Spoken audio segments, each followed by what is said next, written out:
the Yankees certainly would not let the number get out now. It wouldn't behoove them for any reason. Also, if this number got out right now, it would be considered tampering.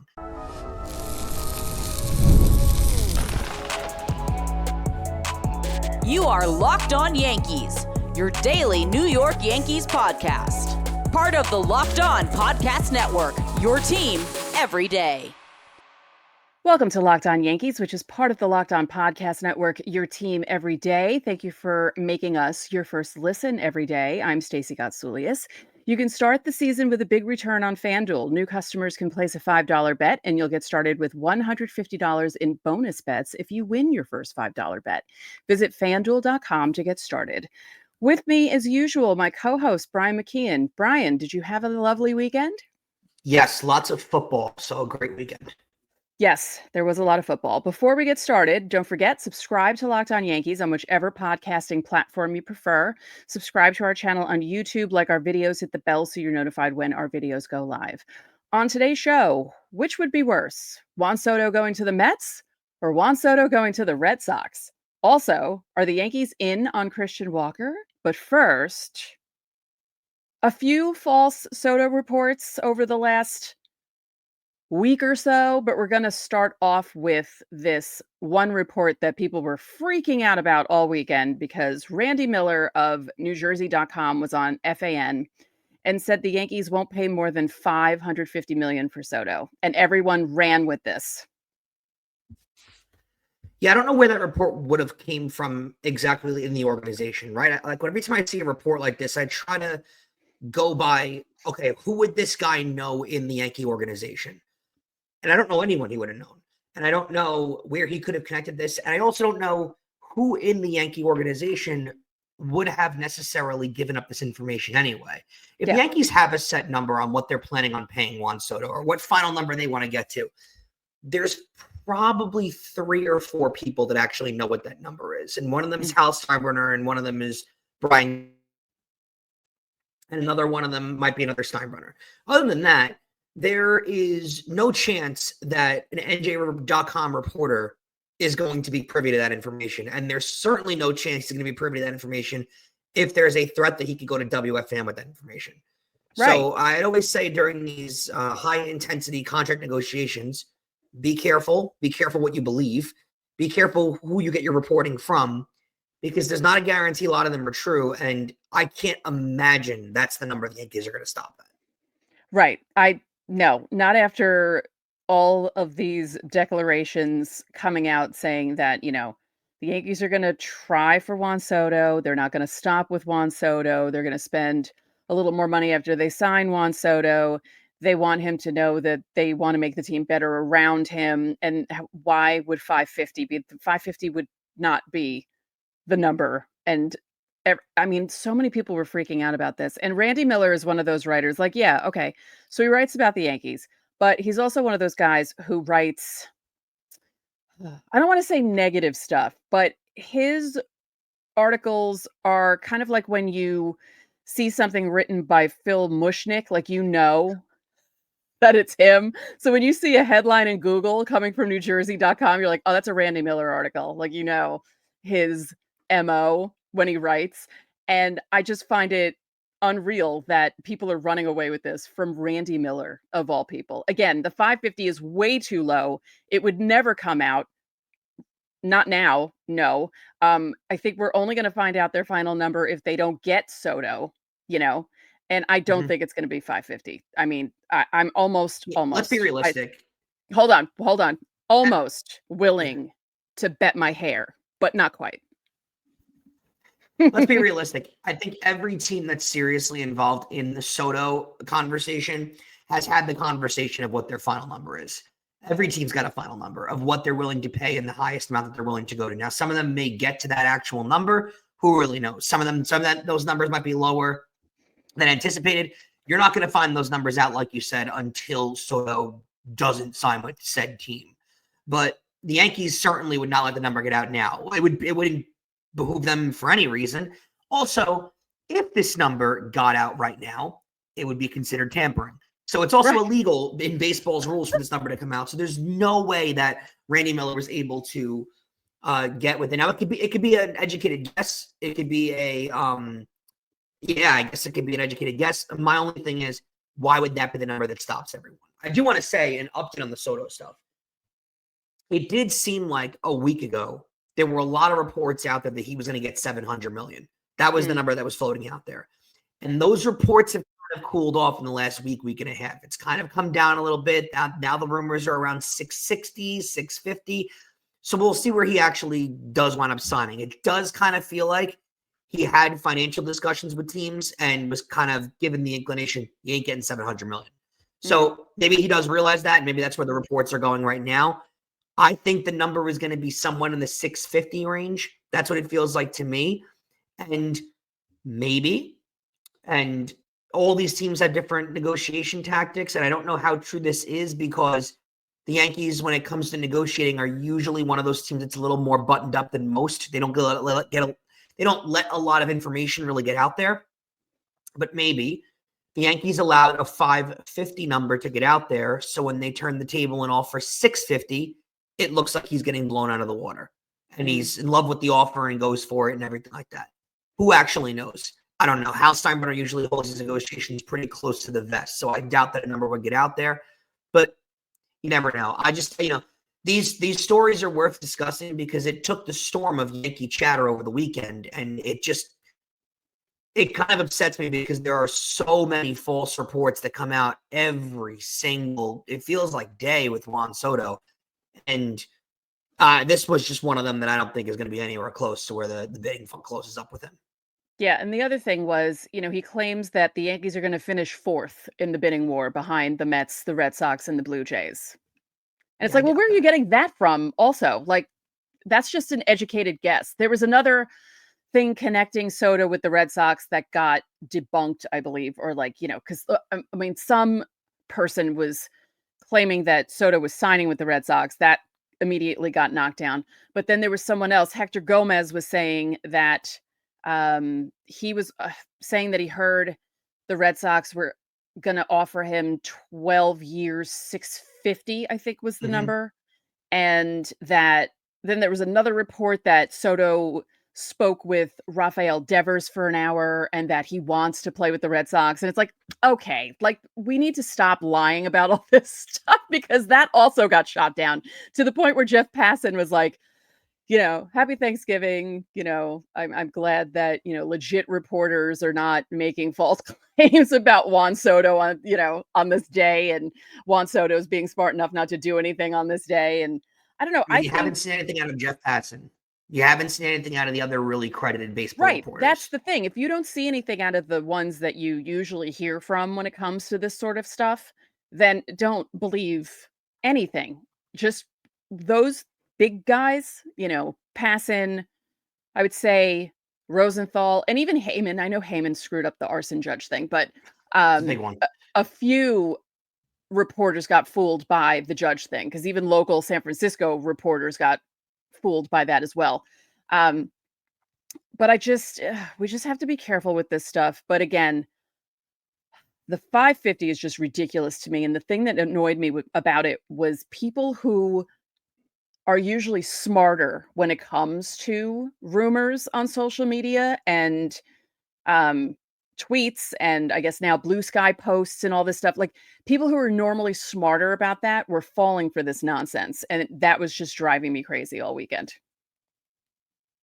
Yeah, I think we're so desperate for news because this is it hasn't just held up with Juan Soto news. It's held up all of the baseball free agency news. No one wants to make a move until they know where they're going financially with the Juan Soto stuff. I will offer this when it comes to the Red Sox, because apparently the deal that Mookie said that he wanted to stay in Boston his entire career. And when he approached him with the number that he was looking for, the eventual number the Dodgers wound up giving Mookie Betts, the Red Sox kindly said no and traded him away. Mookie Betts signed a 12-year, $365 million deal. I find it hard to believe the Red Sox were not comfortable paying him 12 years, $365 after winning a World Series with him. But they're willing to double that actual offer to pay Juan Soto. Right. Yeah. It's exactly double the offer that that Mookie Betts got. So that's insane when you think about it. Let's go. It's crazy where the market's gone, but let's go over this for 1 second.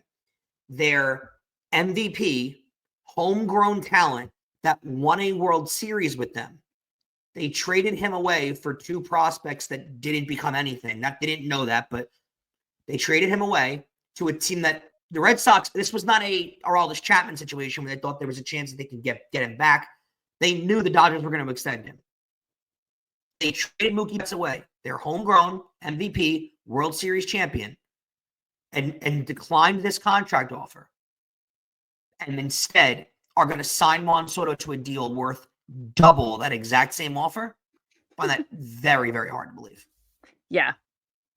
Just saying. Again, just be smart about everything and don't believe everything you read. I think the Soto stuff, I feel like they're going to be waiting till winter meetings, and that's not for another week. I think we have another week of this nonsense. So just be careful out there, everyone. That's all we're saying. Just be careful. I don't think you're going to hear any news this week, to be honest with you. Yeah, just be careful. Don't forget, subscribe to the channel, hit the like button on our videos, hit the notification so you know when our videos go up. You can also join the Locked On Yankees Insiders Club. The link is in the description. You'll get text from us. You can text us questions or recipe requests, because I got a recipe request from the Brussels gratin that I spoke about on Thanksgiving. Reactions to trades, signings, and during the season, we'll send out lineups if I remember, roster moves, breaking news, trades again. You don't have to check social media. You just join the Locked On Yankees Insiders Club and get all the news that way. There's a 14-day free trial. All right, coming up next, are the Yankees in on first baseman Christian Walker? Get ready to tackle the NFL action with FanDuel, America's #1 sportsbook, because right now new customers can bet $5 and get $150 in bonus bets if you win. The FanDuel Sportsbook app gives you everything you need to place live bets on the NFL all in one place. So when you get a hunch in the middle of the game, you can check out the latest stats, view live play-by-play, and so much more on the same page where you place your bets. Monday Night Football, I'm going with the Denver Broncos at -6. You can find that bet on FanDuel. You can find it, all the in-game prop bets, everything you possibly want, and see if Denver can get another win towards their playoff push. Just visit FanDuel.com to join today. You'll get started with $150 in bonus bets if you win your first $5 bet. That's FanDuel.com. Never waste a hunch and make every moment more with FanDuel, an official sportsbook partner of the NFL. Thanks again for making Locked On Yankees your first listen. And remember that every Friday is Fan Mail Friday. You can leave questions underneath the pinned comment on our videos Monday through Thursday, or you can join the Locked On Yankees Insiders Club and get top priority during Fan Mail Friday. The link is in the description. So, Stacey, more news that came out over the weekend. Big news, I wouldn't necessarily classify it as that, but we are Yankees Podcast, so we'll cover it for you. The sporting news, I trust them for the most part, and they're reporting the Yankees are the top projected location for Christian Walker.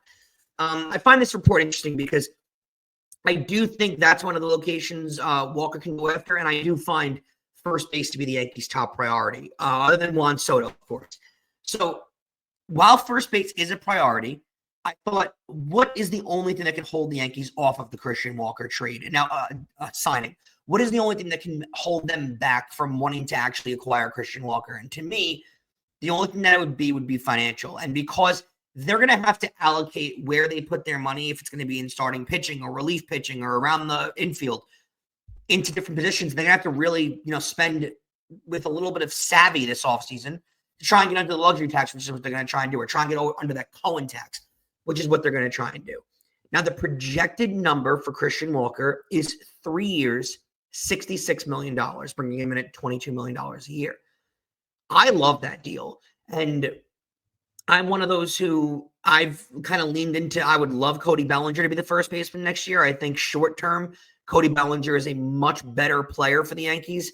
And production-wise, there's a lot more potential, a lot more upside there.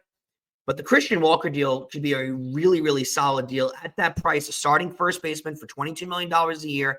I think he's going to, let's be honest, if he shows up, he's going to give you more production than Rizzo was able to give you last year. I don't hate this move. And to me, he'd be as much of a priority right now in this moment as Soto, because you're going to need to sign a first baseman regardless. So I don't know why they wouldn't be in Christian Walker regardless of whether they get Soto or not. Yeah, as you said, I I mean, you could almost put anyone at first base. And it would be better than what Rizzo did last year. No offense to Anthony Rizzo. I love No. you, Anthony Rizzo, but woo, between the defense falling off there at the end of the year and especially in the playoffs and the offense just not coming back after the head injury. And I mean, that's through no fault of his own. I mean, that was just that injury was probably worse than anyone could have imagined, and it really affected him badly. And it just stinks to see his Yankee tenure end in that way. But yeah, they need first base. I feel like you were right. Besides Soto, first base is a priority, but they need so much more beyond that too, because you need a second baseman, right? You need arms in the bullpen because you've lost a couple. They don't have a left fielder yet, really. I mean, you would want them to give Dominguez a chance, but are they really going to give Dominguez a chance, or are they going to go after someone, And then, of course, we're waiting on Soto. So if they don't get Soto, then all that money can be allocated towards all of that stuff that you need, and you could improve the team. I mean, you're going to lose Juan Soto's production, but you might gain production in other spots where you didn't have it when you get all these other players. But I like the Christian Walker move. I mean, the Yankees have been linked to him basically since before the season even ended. Like, people were talking about that because he was becoming a free agent and he's a first baseman and it would be a good fit and they need one. But I mean, 3 years at $66 million in this market is nothing. I agree, especially on a 3-year deal.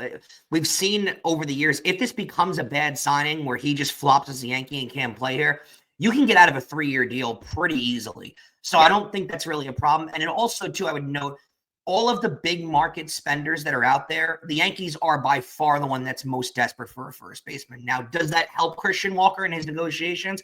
Absolutely, because he knows the biggest spender that's planning on spending this offseason is the most suited quarter of him. So I'd be a little nervous the Yankee deal could wind up coming in at a little more. But it does look like the deals out there for Christian Walker that he's being offered on the market are somewhere in that $50 million range for like 2 years. So it does feel like the Yankees are going to have to come in that third year. They're going to have to come in with, more money, and that'll get it done. That's the projected offer that he winds up getting. I'll leave this segment with this. What would you prefer? Cody Bellinger short term with 1 year left on his deal? Well, it's 2 years left, but a player option after the first year. So likely if he has a big year, let's hope he has a big year and he opts out. You're hoping Cody Bellinger opts out. Are you taking Cody Bellinger on a 1 year deal, or are you taking Christian Walker on a 3-year deal? I'd probably go Bellinger on the 1 year deal. I'm sure we'll hear a lot of comments. I agree with you. We'll get a lot of comments about that, but yeah, especially with the opt-out. I think there's more upside. Yeah. I think there's more of a chance that Cody Bellinger hits 40 home runs, 50 home runs. He has the potential to do that than Christian Walker does. Now, Christian Walker could be more of a stable player, but Cody Bellinger has gold glove defense at first base and in the outfield. He can move around. He's a versatile player. Christian Walker is stuck at first base. Not that that's a problem, but I think there's more potential upside in a lineup that tends to be a little streaky and a lineup that's a little, back and forth. They could use that level of production, and I think there's more upside with Cody Bellinger. I don't think you're upset with where either signing goes, to be honest with you. If they get either guy, I don't think you're upset with. Yeah. I do think it becomes the top target. Now, the Cubs are hoping Christian Walker signs early with a mystery team, because if the Yankees are left without a first baseman, that means they're going to give up more for a Cody Bellinger. So you're kind of playing the market. You're kind of seeing where the market goes.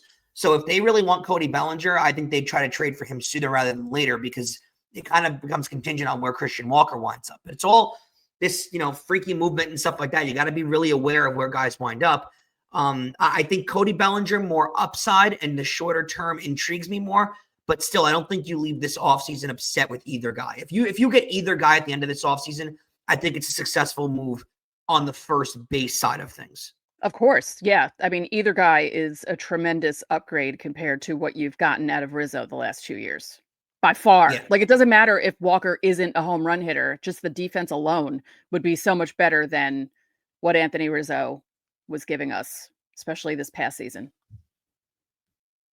And it has been mentioned too. I know Mark Teixeira brought more of the power, but let's be honest. If Mark Teixeira taught you anything, as a first baseman for the Yankees, it should have taught you how important defense is. Whether it's Mark Teixeira the years that he played with the Yankees, or it's the way the Yankees close out their season at first base. It is, Rizzo was a tremendous first baseman throughout his entire career, a platinum glove winner. But Rizzo towards the end, especially in the postseason, hurt them at a couple crucial errors. So, it should teach you, if anything, how important first base defense is out of anything. And these guys are both tremendous fielding first basemen. So I think that's key. I know there was that report earlier in the offseason about Pete Alonso. I don't think that's true because I think the Yankees are going to prioritize defense. I think them being linked so heavily to Christian Walker is showing you that they're prioritizing defense this offseason, especially at the first base market. And Pete Alonso is not one of those guys that defense is a priority. Not that he's not, not that he doesn't prioritize defense, but he is not a defensive specialist by any means at first base. Whereas Christian Walker is, Cody Bellinger is. So I think they're going to focus more on one of those two guys. And you guys should be aware more than ever how important first base defense is. With the way this year ended, and think back on Mark Teixeira. If there's one thing, we know he was a power hitter, and he was there were two things that you knew for sure with Mark Teixeira every year. You knew he would play elite level first base defense, and you knew that his bat wouldn't get going till early June, late May. That was what you knew with Mark Teixeira every single year. So, but it should prioritize how important first base defense is. Yeah, don't get mad at him in April because he never hits in April. Just wait, and then he gets going, and it's fine. But yeah, no, his defense was unbelievable. And, I grew up watching Don Mattingly at first base, and, Tino wasn't bad at first base. Giambi was like a statue, but he occasionally would do something. Giambi was good at scooping, and he saved Jeter from a lot of miscues, especially Jeter, actually. But yeah, Giambi was really good at scooping. I mean, he may not have been able to dive for many balls, but he was good at scooping. And occasionally, I did witness him in person start a 3-6-3 double play. Ooh. Yeah. Really interesting one. Yeah, Jeter, it feels like a lot of the Gold Gloves that Jeter won were kind of on a popularity contest. No, it was because A-Rod came over. To say because Derek Jeter was not a... No, it was because A-Rod came over. He didn't start winning them until A-Rod was playing third base. He didn't win his first one until... I agree with you. 2004? But Derek Jeter was not this tremendous defensive shortstop throughout his entire career. No, but when A-Rod was playing next to him and taking some balls away, Jeter was able to make plays where he didn't have to range too far to either side because he had A-Rod next to him, which is why That's a really solid take. Yeah.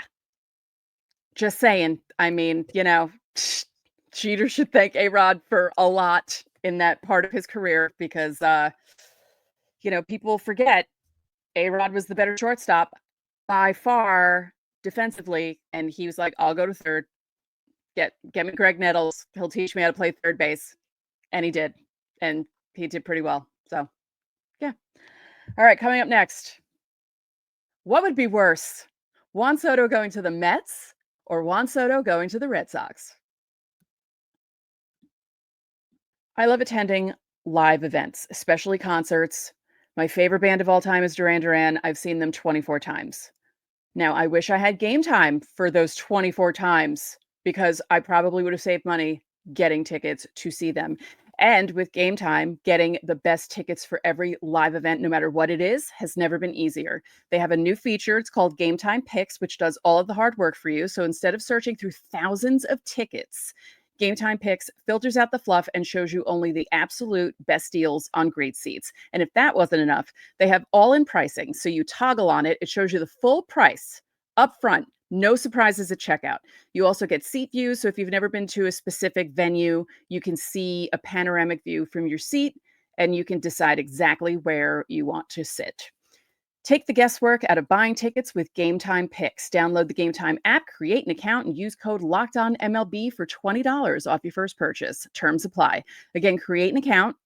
Use LOCKEDONMLB. That's LOCKEDONMLB for $20 off. Download Gametime today. Last minute tickets, lowest price, guaranteed. So here's a scenario that should scare everyone. Well, here's the thing. Okay. So heading into the offseason, everyone thought the top teams going after Soto would be Yankees, Mets. Like they would be the ones competing for him, and it could go either way. Then the Red Sox start coming up in the discussions. So Brian came up with this idea. What's the worst case scenario? Soto going to the Mets or Soto going to the Red Sox? I know my answer. Yeah, it's intriguing. I think I'd say on the field, Red Sox. Emotionally, the Mets. And what are you going to prioritize more as a Yankee fan? Your emotions are on the field. Now, Juan Soto could wind up haunting you for the next 15 or so years, or 10, or let's say 10 or so years on the Red Sox. But he could be down the block 12 miles away, haunting you for the next 12 years with the Mets. I don't know what the right answer is. I will say this.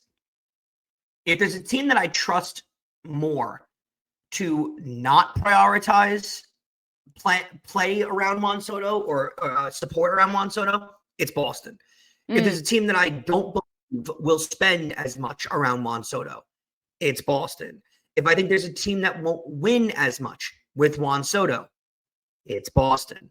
So I think while Juan Soto could individually hurt you in the batter's box, and it might be very painful to see him playing with the Boston Red Sox or putting on a Boston Red Sox uniform, I think for the future of the New York Yankees, it's a heck of a lot better for him to be a Boston Red Sox than it is for him to be a New York Met. I disagree. Okay. I think it'd be worse being a Red Sox. Who cares about the Mets? Who cares? They're in the running. We know this. We know that Steve Cohen has the checkbook. He can write whatever he wants. He doesn't care. He doesn't care about the luxury tax. He doesn't care about penalties. He will give Juan Soto $800 million if it means he's going to outbid the Yankees. So Yankee fans know that. If the Red Sox come out of nowhere and get Juan Soto, that would be so much worse for the Yankees because, again, in division, you're going to see him 13 times a year. You know he's going to do stuff to hurt you against you in those 13 games. Of course. I mean, yeah, no, it's Red Sox. It's not Mets. Who cares about emotions? Because once you're like a month into the season, you don't even hear about it. You're only going to hear about Juan Soto on the Mets when the Yankees play the Mets, and that's only 4 times in a season. Where the Red Sox it's going to be, you play the Red Sox in the playoffs. You can play the Red Sox in the playoffs. You play against the Red Sox to get into the playoffs. You try to beat up on them in the division. It is so much worse if he goes to an in-division rival than to the Mets. I think it's bad either way. I think these are two awful options I think the best realistic option if he's not a Yankee is if he's a Dodger. I think completely. He doesn't affect you at all if he's a Dodger. I think seeing him playing across the river, hitting 40 home runs a year, playing as good as he will, and potentially winning with the Mets, that's my thing. There's a better chance to me, Stacey, that again, you're seeing the Red Sox 13 times a year now. You're not seeing them 19 it was in the past. And I do there's definitely a guarantee that if Juan Soto is a Red Sox, he will haunt the Yankees for the foreseeable future. That's for sure, because every former Yankee haunts the Yankees when they go to a different team. I will say this, though. I don't have faith the Red Sox will properly support Juan Soto. I don't. Will they win with him? Sure. The Red Sox have no problem selling tickets and jerseys and not winning games. They've proven that over the years. I mean, look at Rafael Devers. They've got him on a $300+ million deal, and they have no problem losing 110 games in a year with Rafael Devers hitting 40 dingers in the middle of their lineup. So I don't think they care about that. I don't trust the Red Sox to put talent around Juan Soto, whereas I know the Mets are going to – there's a really solid chance if they land Juan Soto that within the next decade the Mets are going to win a World Series. Because they're going to pick up other talent. They're going to spend money. They will keep spending like drunken sailors until they win. The Red Sox will not do that. I think there's a better, and I think I get it. He can haunt you as a division rival, sure. But you're going to put the Red Sox 13 times a year. And the Yankees could go 0-13 against the Red Sox every year. And Juan Soto can go 5 for 5 with 5 home runs in every single at-bat. You could still win the division. Because there's just not enough games where they can affect your schedule as much as there used to be. And yes, you could play them in the playoffs. That's absolutely, for sure true. But Juan Soto was one guy on their team.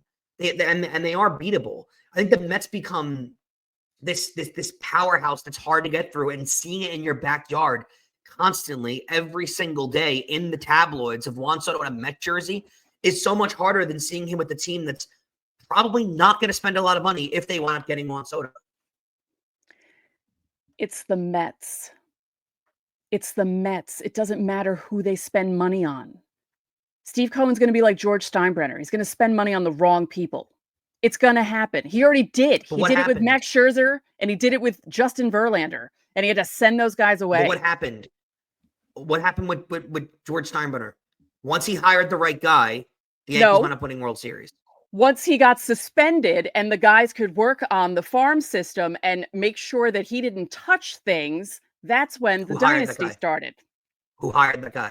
Yeah, but who cares? Because the suspension is the only reason. If he was never suspended, the dynasty doesn't happen.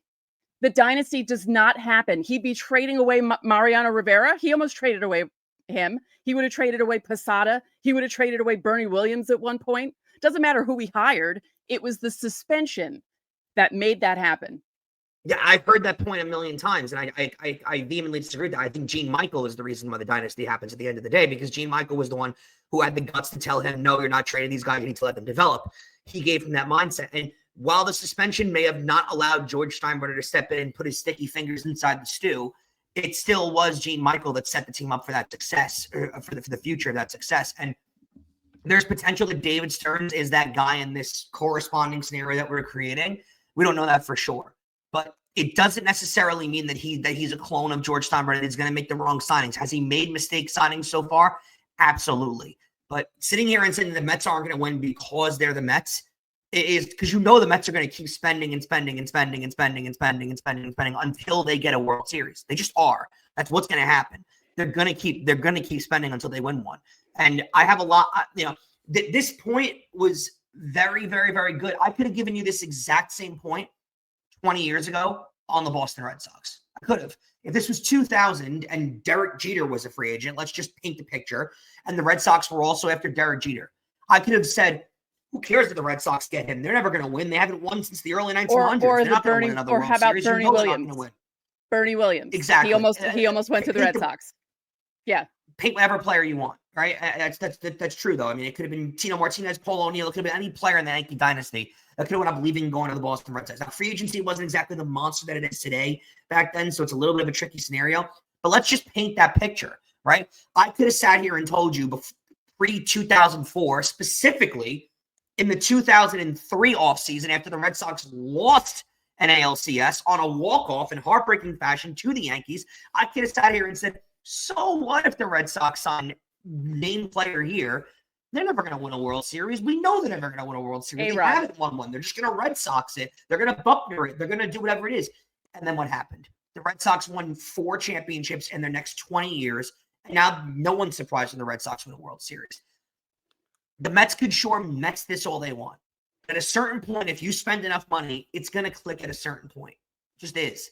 And if David Stearns is the right hire, that could be the case. If he's not the right hire, then they're going to hire another guy and hire another guy.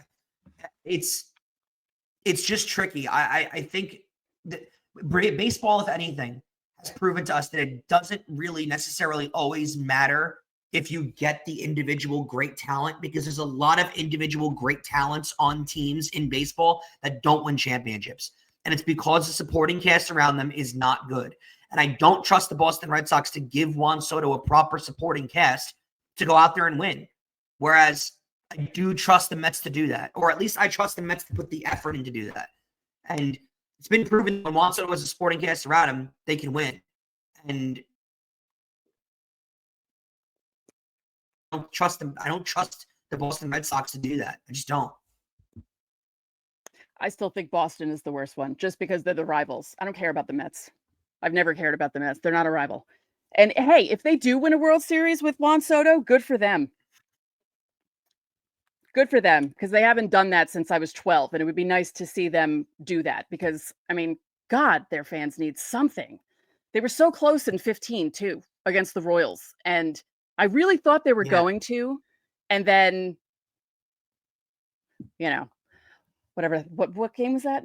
What that series go to again? With the throwing error and everything, and then Harvey and oh God. 5, right? Yeah. Lucas yeah. Okay. So both teams lost their last World Series appearances, Yankees and Mets. They lost in 5. I will ask you this last question before we close out and get into Tuesday's show. Hal Steinbrenner, I think, has proven to us over the years It's not necessarily wins and losses that are the most important thing to him. I think a lot of it is image, checkbook, all that kind of stuff.